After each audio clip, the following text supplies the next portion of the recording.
ciptakan kami untuk kemuliaan-Mu. Kami bersyukur Tuhan, kami berharga di mata-Mu. Haleluya, haleluya. Engkau jadikan kami milik yang Engkau kasihi. Kami bersyukur Tuhan, Engkau begitu baik bagi kami. Engkau senantiasa memelihara hidup kami. Pada malam hari ini kembali kami datang di hadirat-Mu yang kudus. Kami percaya Tuhan Engkau ada bagi kami malam hari ini, menyatakan kasih-Mu, pertolongan-Mu, kuasa-Mu Tuhan. Engkau melihat setiap hati kami tak tersembunyi bagi-Mu Tuhan. Kami sungguh berbahagia malam hari ini ada di hadirat-Mu. Kami rasakan suasana surgawi di tempat ini Tuhan. Kau memberkati kami semuanya, pimpin kami, urapi kami untuk menyenangkan hati-Mu dan ibadah kami hari ini. Terlebih kami hamba-hamba-Mu yang Tuhan percayakan melayani. Kalau memakai mengurapi kami Tuhan, beri kami kekuatan, kemampuan dan jahit. Terima kasih Tuhan, mulai dari pemimpin puji-pujian, para pemain musik, operator MC, operator singer, urapi kami Tuhan, dan hamba-Mu yang Tuhan percayakan menyampaikan firman Tuhan di tengah-tengah kami. Engkau juga berkarya lewat lidah bibir mulut hamba-Mu untuk menyatakan kasih-Mu bagi kami malam hari ini. Engkau Tuhan selalu mengerti kami, dan Engkau selalu nyatakan kasih-Mu. Firman-Mu benar-benar melawat setiap hati kami Tuhan. Kau membaharui kami, menjadikan kami indah di pemandangan-Mu. Terima kasih Tuhan. Saudara-saudara kami jikalau ada perjalanan menuju tempat ini. Engkau tolong Tuhan, beri kekuatan, beri gairah untuk bersama-sama kami beribadah kepada Tuhan. Saudara-saudara kami halangan datang juga, Engkau juga menolong mereka. Apapun pergumulan, apapun persoalan yang mereka hadapi, nyatalah campur tangan Tuhan. Lingkungan kami Engkau berkati, ada sukacita, ada damai sejahtera. Terima kasih Bapa yang baik, Engkau Tuhan kami yang hidup, memberkati kami malam hari ini.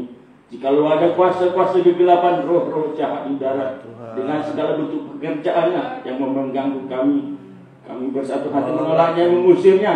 Dalam nama Tuhan Yesus, kami perintahkan keluarnya oleh kuasa darah Yesus. Terima kasih Tuhan. Segala pujian kami, segala hormat kemuliaan hanya bagi-Mu. Dalam nama Tuhan Yesus kami berdoa dan bersyukur dan beralaskan ibadah kami hari ini. Haleluya. Bersama kita katakan amin. Puji Tuhan, kami silakan duduk. Kita angkat pujian kita untuk memuliakan Dia, untuk menunjukkan Dia. Sebelumnya kami sampaikan salam dan sejahtera dalam nama Tuhan Yesus bagi kita semuanya. Shalom. Haleluya. Yesus, aku cinta kepadamu.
mengasihi kita, Dia berkorban untuk kita, untuk menolong kita, menjadikan kita milik kesayangannya. Haleluya. Masih kita angkat pujian kita kepada Tuhan. Kita datang berhimpun, sehingga kita semua bersuka cita mengangkat pujian ini. Kita bangkit berdiri. Haleluya. Haleluya.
Ada satu sobatku,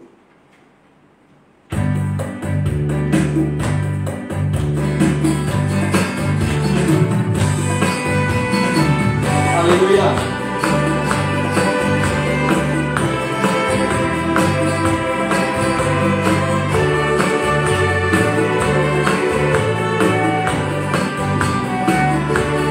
Ada satu sobatku yang setia.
Satu-satunya nama yang menolong kita, menyelamatkan kita.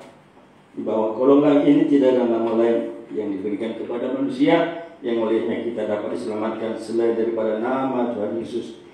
Haleluya. Dan kita akan diberkati oleh Tuhan lewat firman Tuhan. Kita siapkan hati kita untuk kita boleh rasakan kasih Tuhan, perhatian Tuhan bagi kita semua, pribadi lepas pribadi. Seharusnya kita semua berdiri untuk kita sambut firman Tuhan. Kita angkat pujian kita, berkaryalah Roh Kudus.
Sekali lagi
Puji dan syukur Tuhan, kami naikkan kehadirat-Mu karena Engkau sungguh baik dalam hidup kami.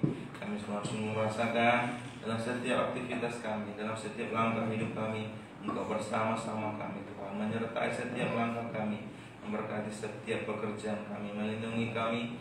Hingga malam hari ini Tuhan, kami bisa berkumpul kembali bersama dengan teman-teman kami Tuhan, memuji muliakan nama-Mu. Itu semua kemurahan-Mu Bapa. Malam hari ini Tuhan, kami diberi kesempatan yang baik juga untuk sama-sama mendengarkan firman Tuhan.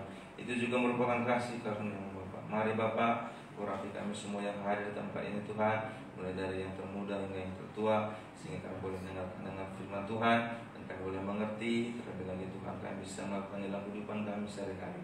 Terima kasih Bapa, terima kasih Tuhan Yesus. Kami siap mendengarkan firman Tuhan. Dalam nama anak-Mu kami bersyukur dan berdoa. Haleluya, haleluya, amin. Terima Tuhan, saya persilakan untuk kembali.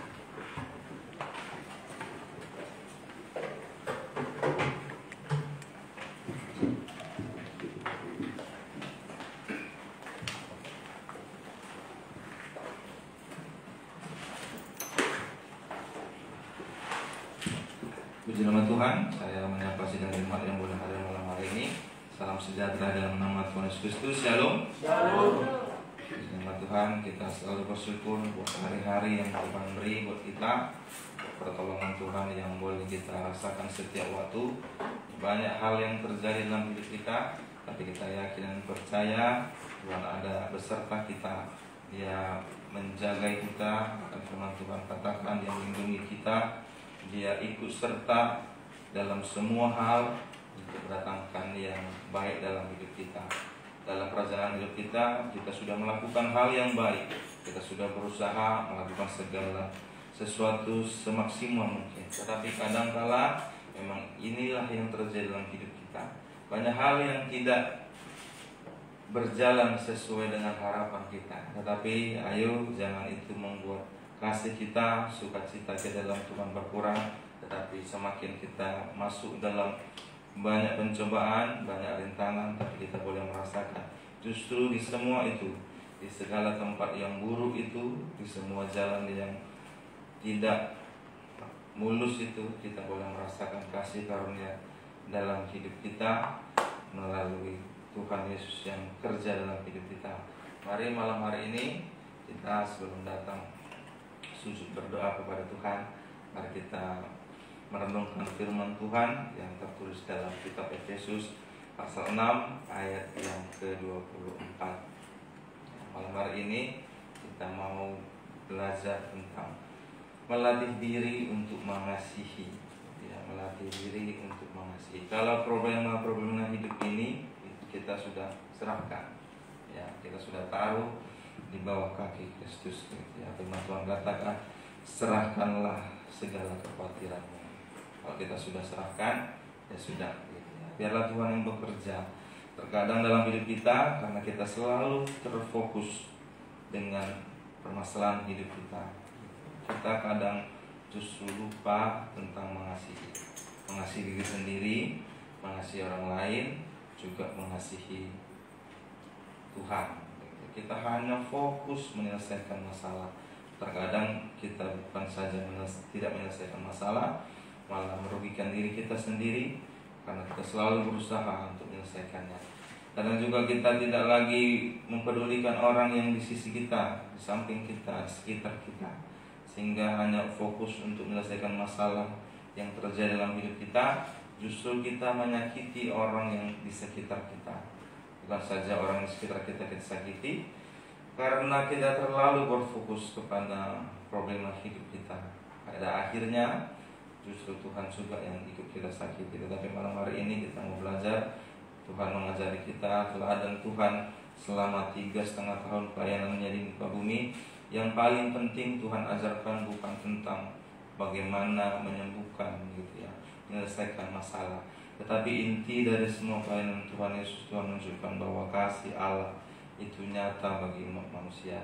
Mari kita baca Efesus 6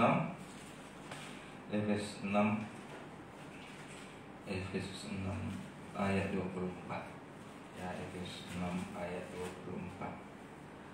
Efesus 6 ayat 24. Ya, ayat yang terakhir dari surat Efesus. Mari kalau sudah menemukan kita baca bersama-sama. 1, 2, 3 ya. Kasih karunia menyertai orang-orang yang mengasihi Tuhan Yesus Kristus dengan kasih yang tidak binasa. Ya, kasih karunia menyertai semua orang ya, yang mengasihi Tuhan kita Yesus Kristus dengan kasih yang tidak binasa. Jadi kasih itu menyertai kita semua. Tetapi syaratnya tadi tunjukkan koma, mengasihi Tuhan Yesus Kristus. Nah, kita malam hari ini belajar bagaimana kita ini mengasihi Tuhan Yesus ya, dengan kasih yang tidak binasa. Mengasihi Tuhan artinya kita hidup dan berjalan melakukan segala firman yang kita ketahui, melakukan segala sesuatu yang Tuhan perintahkan dalam kehidupan kita. Ya, perintah terbesar tentu saja kita tahu bahwa ada semua perintah yang utama dalam kitab suci mengatakan bahwa kasih. Ya, hari ini kita belajar tentang kasih yang tertulis dalam Yohanes 8 ayat 1 sampai 11. Kita akan meladani beberapa hal, 3 hal teladan Tuhan Yesus melihat pelayanannya di dunia, melihat kasihnya kepada manusia. Mari kita baca Yohanes 8 ayat 1 sampai 11. Ya, ini menceritakan tentang ada seorang wanita yang ketahuan berbuat dosa. Nah, ia diperhadapkan dengan Tuhan Yesus. Nah, kita akan lihat bagaimana Tuhan memberikan teladan kepada kita sebagai anak-anak Tuhan yang hidup secara berdampingan ya, dengan sesama manusia. Kita boleh belajar mengasihi, ya, mengasihi orang yang tentu saja terlebih dahulu yang dapat kita lihat, bisa kita ajak bicara, bisa kita sentuh. Ya, kosong kita katakan, aku mengasihi Engkau Yesus. Ya, tetapi dengan orang yang di samping kita, ya, kita memiliki kebencian gitu, atau memiliki tawar hati, ya nggak ada gunanya. Gitu, ya. Namun Tuhan selalu katakan, gitu ya, sia-sia persembahan yang kita berikan kepada Tuhan kalau ada ya, di hati kita kurang enak dengan saudara kita, ayo berdamai dulu. Nah, ini Tuhan mengajari bagaimana kita sebagai anak Tuhan juga belajar untuk mengasihi, tidak menghakimi, tidak menghukum orang. Yang mari kita baca Yohanes 8 ayat 1 sampai ayat yang ke-11. Yohanes 8 ayat 1 sampai 11. 1, 2, 3 ya. Tetapi Yesus pergi ke Bukit Zaitun. Pagi-pagi benar ia berada lagi di bait Allah, dan seluruh rakyat datang kepadanya. Ia duduk dan mengajar mereka. Maka ahli-ahli Taurat dan orang-orang Farisi bahwa kepadanya seorang perempuan yang kedapatan berbuat zina. Mereka menempatkan perempuan itu di tengah-tengah, lalu berkata kepada Yesus, Rabi, perempuan ini tertangkap basah ketika ia sedang berbuat zina. Musa dalam hukum Taurat memerintahkan kita untuk melempari perempuan-perempuan yang demikian. Apakah pendapatmu tentang hal itu? Mereka mengatakan hal itu untuk mencobai dia, supaya mereka memperoleh sesuatu untuk menyalahkannya. Tetapi Yesus membungkuk lalu menulis dengan jarinya di tanah. Dan ketika mereka terus-menerus bertanya kepadanya, ia pun bangkit berdiri lalu berkata kepada mereka, barang siapa di antara kamu tidak berdosa, hendaklah ia yang pertama melemparkan batu kepada perempuan itu. Lalu ia membungkuk pula dan menulis di tanah. Tetapi setelah mereka mendengar perkataan itu, pergilah mereka seorang demi seorang, mulai dari yang tertua. Akhirnya tinggallah Yesus sendiri dengan perempuan itu yang tetap di tempatnya.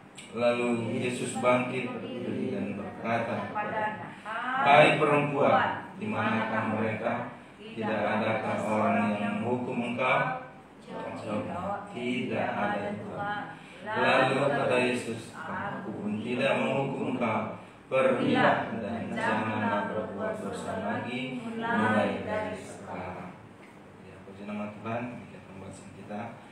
Ada 3 hal yang perlu kita teladani dari Tuhan Yesus. Ya, kita baca tadi bahwa ada orang-orang gitu ya, orang-orang ahli Taurat dan Farisi menangkap basah seorang perempuan yang sedang berbuat dosa gitu ya. Kemudian diperhadapkan dengan Tuhan Yesus, tetapi bukannya mereka itu mau menolong begitu ya, tetapi perempuan ini dijadikan sebuah alat untuk mencobai Tuhan Yesus ya. Tetapi kita mau belajar bagaimana Tuhan menyikapi kedua belah pihak gitu ya, kedua belah pihak yang dihadapkan kepada Tuhan Yesus. Yang pertama golongan orang-orang ahli Farisi dan orang-orang Taurat ya, itu golongan yang pertama. Kemudian yang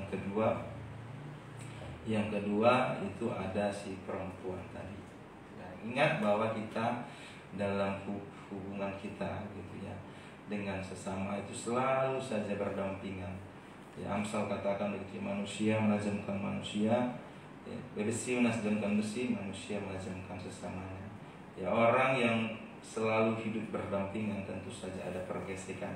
Nah, tetapi bagaimana cara kita menyikapinya? Nah, Tuhan Yesus memberikan 3 teladan yang perlu kita pelajari. Pertama gitu ya, Tuhan itu ketika menghadapi persoalan ya, diadakan persoalan kepada dia, dibawa persoalan tadi perempuan tadi. Yang pertama Tuhan lakukan ialah dia mendengar tanpa menyela ya. Mendengar pembicaraan tanpa menyela ya. Ayat 4b ya, ayat 4 dan 6. Lalu berkata kepada Yesus, Rabi, perempuan ini tertangkap basah ketika ia sedang berbuat zina. Musa dalam hukum Taurat memerintahkan kita untuk mencari perempuan-perempuan yang demikian. Apakah pendapatmu tentang hal itu? Mereka mengatakan itu untuk mencobai dia supaya mereka memperoleh sesuatu untuk menyalahkan dia. Tetapi Yesus membungkuk lalu menulis dengan jarinya di tanah. Begitu ya. Nah, ini gitu ya, ketika ada persoalan gitu yang terjadi dalam hidup kita gitu ya, mendengar tanpa menyela itu merupakan salah satu dia jalan yang terbaik gitu ya. Tuhan tahu mereka ini mencari celah gitu ya, bagaimana menyalahkan Tuhan Yesus. Nah, dalam hidup kita ini juga sering sekali terjadi ya, di dalam kehidupan rumah tangga, dalam pekerjaan, dalam pelayanan, bahkan dalam setiap interaksi yang terjadi. Seringkali dalam pembicaraan gitu ya, dalam interaksi kita, yang satu sedang bicara kita sela gitu ya. Sehingga dan ini yang mengakibatkan banyak pertengkaran gitu ya, banyak kesalahpahaman. Yang satu belum selesai bicara udah kita cela gitu ya, langsung kita sela. Kita tidak biarkan dia langsung bicara. Makanya terjadi pertikaian. Nah, kita belajar dalam setiap interaksi kita dengan sesama kita, ayo belajar dulu mendengar. Firman Tuhan juga katakan dalam kitab Yakobus ya, Allah lebih baik ya, cepat untuk mendengar, lambat untuk berkata-kata. Nah, kita baca dalam Amsal 18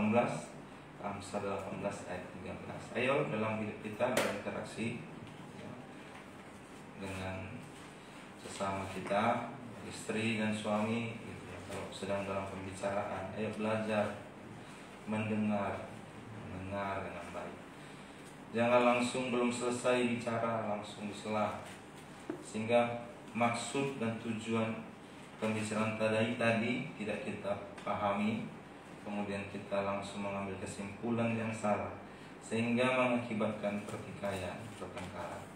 Nah, Tuhan tadi ketika diajukan pertanyaan, dibawa kasus tadi, Tuhan hanya tunduk, ya, diam, menulis di tanah. Artinya dia menyimak apa yang terjadi. Nah, kadang-kadang kita kan masalah terjadi karena kita ceroboh, nggak menyimak apa yang terjadi. Hanya bicara saja yang kita lakukan, padahal kita belum mengerti apa yang terjadi. Ayo, Amsal 18 ayat 13. Amsal 18 ayat 13. Mari kita baca bersama. 1, 2, 3 ya. Jikalau seorang memberi jawab sebelum mendengar, itulah kebodohan dan kecelakaan. Ya, jadi menjawab sebelum mendengar itu adalah kebodohan. Ayo mari kita praktekkan dalam hidup kita, dimanapun kita berinteraksi, di rumah, gitu ya, dalam rumah tangga, dalam pekerjaan, gitu ya, dimanapun kita bekerja, ya, di sekolah, anak sekolah, ayo belajar untuk mendengar. Satu lagi, Yohanes pasal yang pertama ayat yang ke-19. Yakobus 1 ayat yang ke-19. Yuk cepat mendengar, ya, lambat untuk berkata-kata. Tuhan Yesus tadi tidak celah ya pertanyaan mereka. Ya, bisa saja Tuhan celah. Apa yang bawa ke sini misalnya gitu ya. Bawa ke sana. Bawa ke mahkamah agama. Sebenarnya kalau ada permasalahan yang terjadi di masa itu, gitu ya, adalah kedapatan berbuat jahat. Di masa itu sudah ada pengadilannya langsung, namanya mahkamah agama. Jadi akan diperadilkan, diadili orang-orang yang salah. Tuhan bisa saja celah waktu itu. Tuhan bisa katakan, jangan bawa kemari, bawa ke mahkamah agama. Bisa Tuhan celah, tetapi Tuhan tidak. Dia belajar untuk mendengar. Kemudian pada akhirnya dia beri jawaban yang tepat. Ya, ayo, Yakobus 1 ayat 19. Ayat 19. Yakobus 1 ayat yang ke-19. Mari. 1, 2, 3 ya. Hai saudara-saudara yang kukasihi, ingatlah hal ini. Setiap orang hendaklah cepat untuk mendengar, tetapi lambat untuk berkata-kata, dan juga lambat untuk marah. Bentuk dari mengasihi juga adalah contoh yang paling praktis itu adalah mendengar. Ya, mendengar. Di hari-hari ini, di akhir zaman ini, perkara mendengar ini sangat susah sekali didapat. Orang tua tidak lagi dengar keluh kesah anak, nggak tahu cerita anaknya di sekolah, ya, tidak ada komunikasi antara anak dengan orang tua, gitu ya. Alih-alih capek bekerja, gitu ya, anak-anak, gitu ya, tidak ditanya lagi bagaimana mendengar tadi. Ketika mau bicara, kadang-kadang juga anak ditolak. Udah sana dulu, orang tua sudah capek. Nah, suami dan istri, gitu ya. Banyak yang lain lah. Gitu ya. Mendengar itu penting. Gitu. Firman Tuhan tadi katakan, hendaklah cepat untuk mendengar, tetapi lambat untuk berkata-kata. Di akhir zaman justru orang itu ingin cepat sekali mau berkata-kata, tetapi lambat untuk mendengar. Tetapi kita malam hari ini, ayo, bukti nyata dari kita mengasihi orang-orang di sekeliling kita, kita belajar untuk mendengar. Ya, yang pertama. Kemudian yang kedua,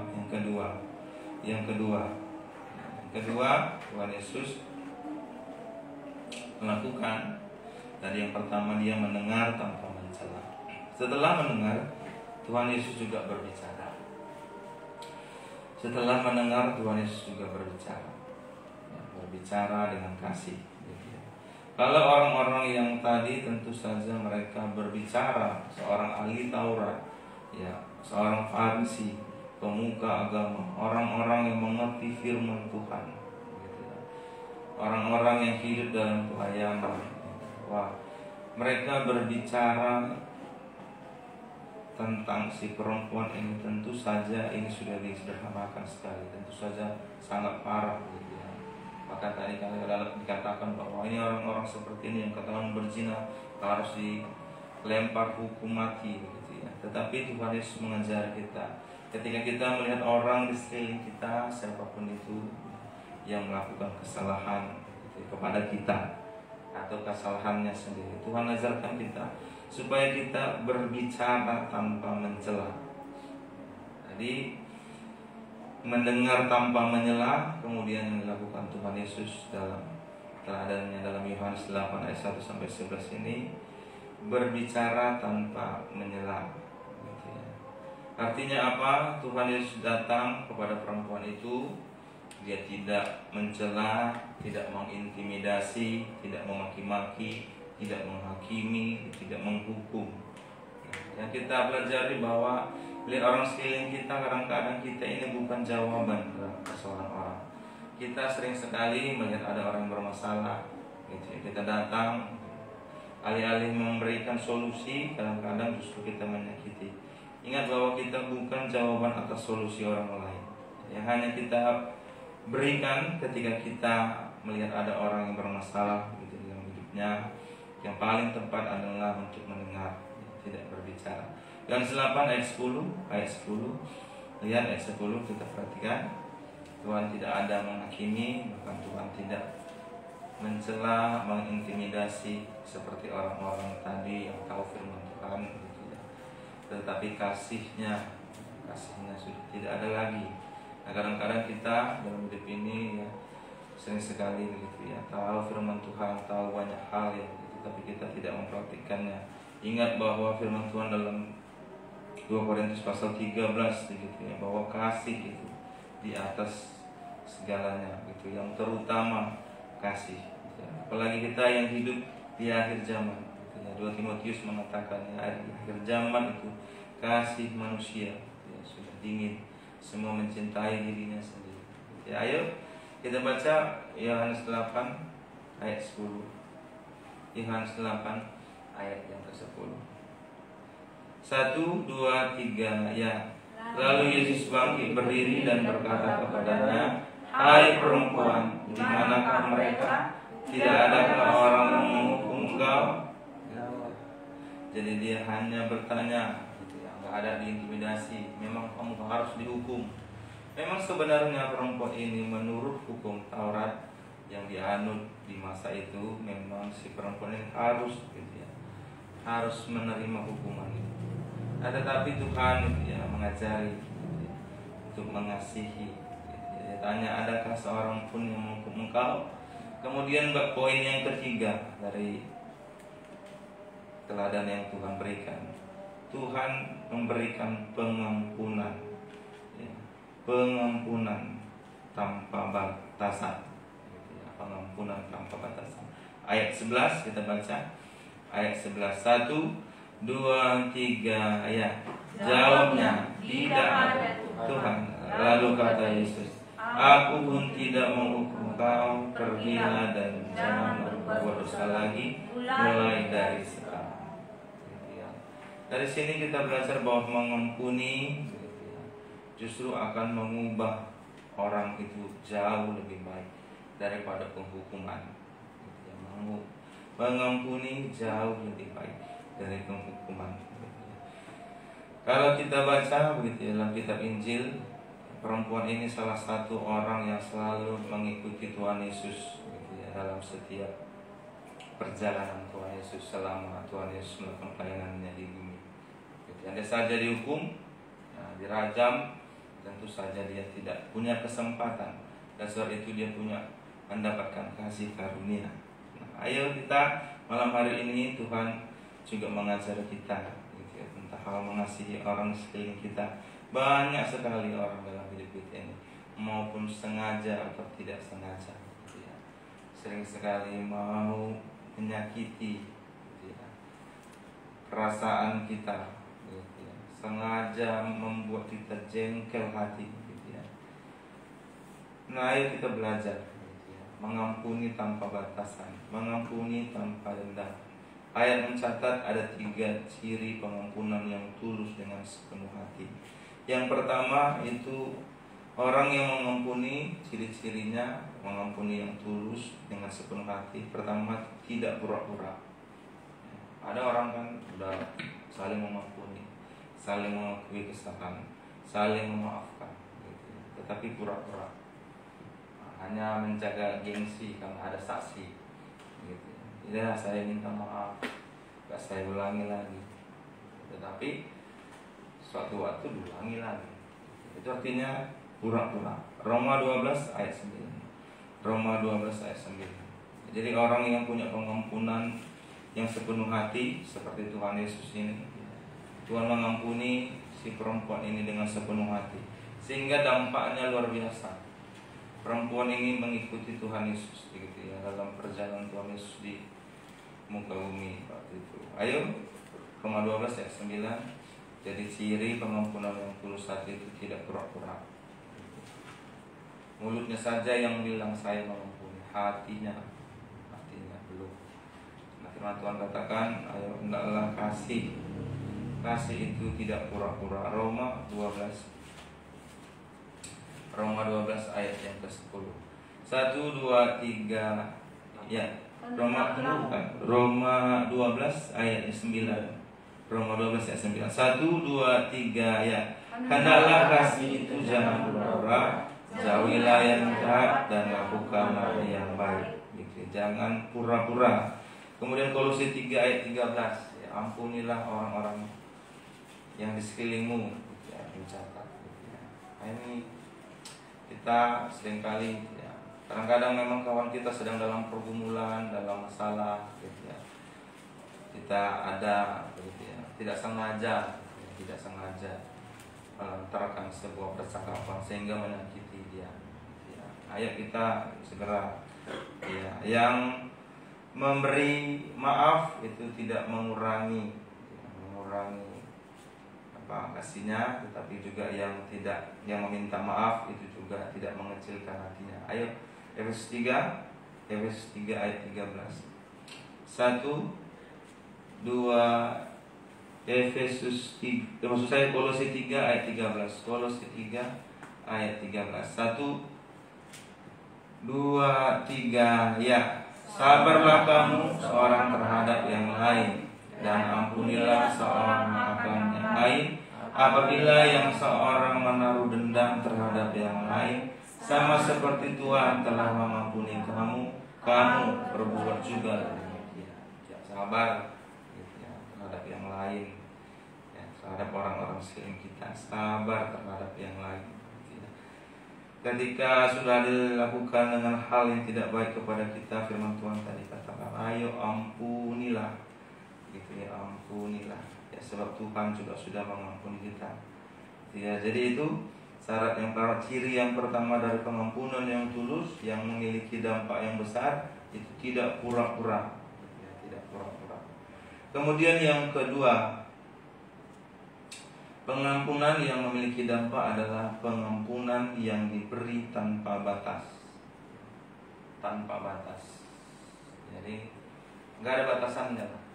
Kalau sekarang disakiti kita, minta maaf dia, seminggu lagi dilakukannya, ampuni lagi, sampai pada saatnya yang melakukan kejahatan tadi tentu saja berubah dan akhirnya dipakai Tuhan. Tentu saja kita bersyukur karena melalui kita dia boleh dipakai Tuhan. Pengampunan diberi tanpa batas. Amsal 21 ayat 26. Amsal 21 ayat 26. Ayat mencatat juga dalam firman Tuhan Yesus, murid berkata, berapa kali harus Tuhan mengampuni? Tuhan katakan 70 kali 7 kali. Artinya tak terbatas. Tak terbatas. Nah, Amsal, ya, penulis Amsal, ya, Raja Salomo menuliskan juga. Amsal 21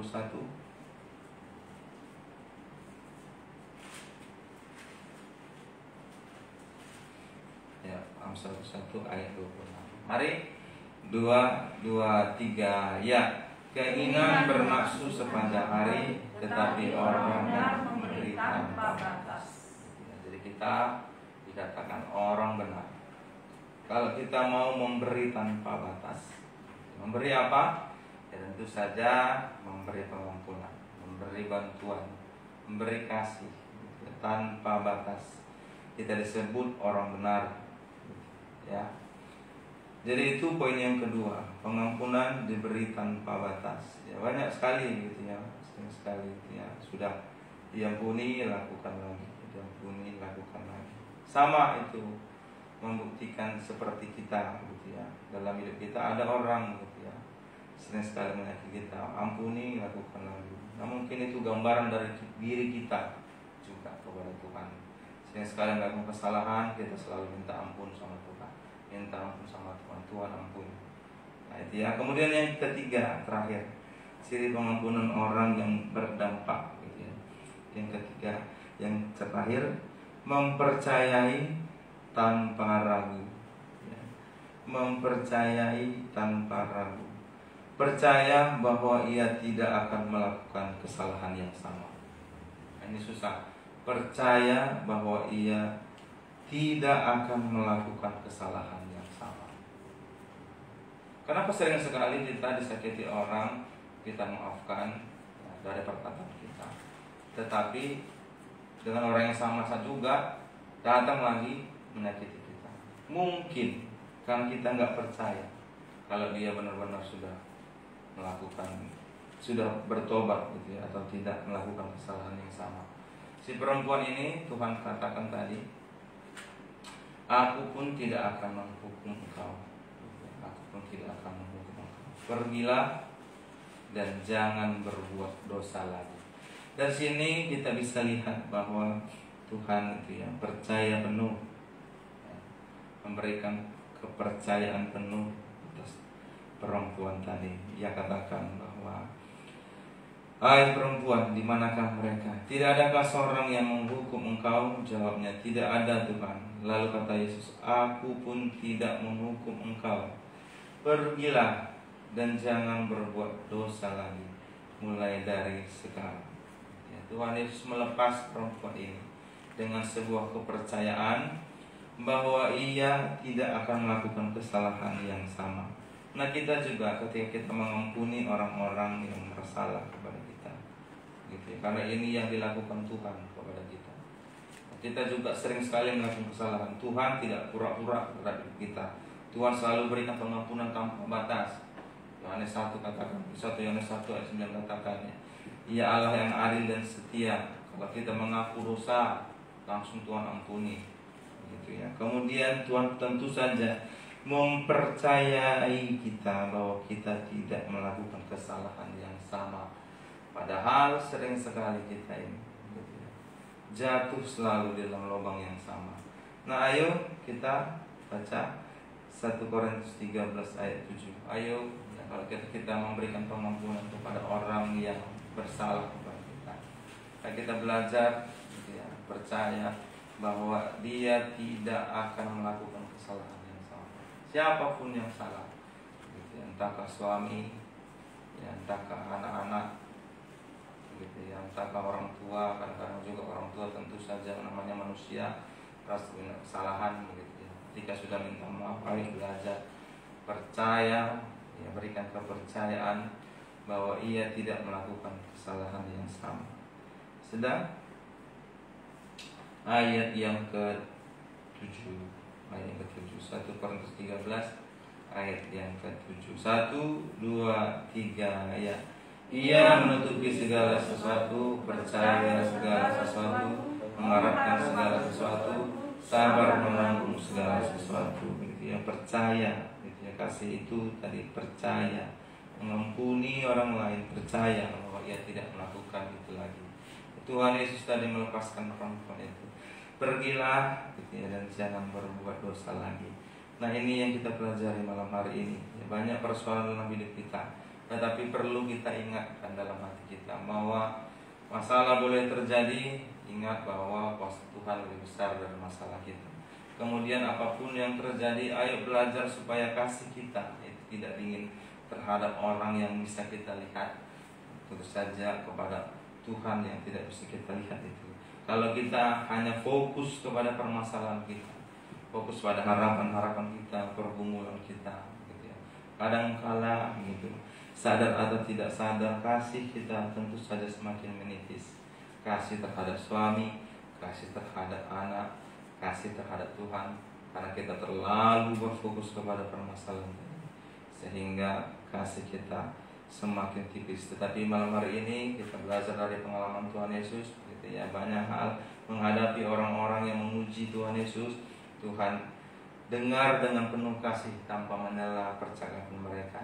Menghadapi orang yang berdosa, gitu ya, yang harusnya kena hukum, Tuhan tetap juga berbicara dengan kasih. Ya, ketika ada penghukuman, Tuhan ganti dengan pengampunan yang tanpa batas, sehingga hasilnya perempuan tadi ikut dalam pelayanan Tuhan Yesus selama di bumi. Ini kita belajar malam hari ini. Tuhan memberkati kita. Mari dalam setiap pergumulan kita belajar bisa selalu berserah kepada Tuhan. Inti dari setiap permasalahan dalam hidup kita, ujian-ujian yang dalam hidup kita, Tuhan juga ingin melihat bagaimana kasih kita kepada sesama. bukan bagaimana penyelesaian yang Tuhan lihat, tetapi Tuhan tetap gitu ya, Tuhan tetap ingin melihat bagaimana kasih kita dalam hidup kita, kasih kita kepada sesama, terlebih lagi kasih kita kepada Tuhan. Mari pemain musik masuk ke depan, kita menaikkan pujian kita. Kita mau bersyukur buat kemurahan Tuhan dalam hidup kita. Tuhan sungguh baik dalam hidup kita. Dia memberkati setiap kehidupan kita pribadi lepas pribadi. Untuk sebab itu mari kita akan bersyukur kepada Tuhan. Kita naikkan pujian kita.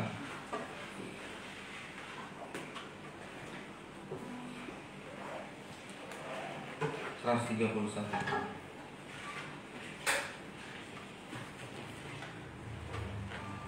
137 kunci F.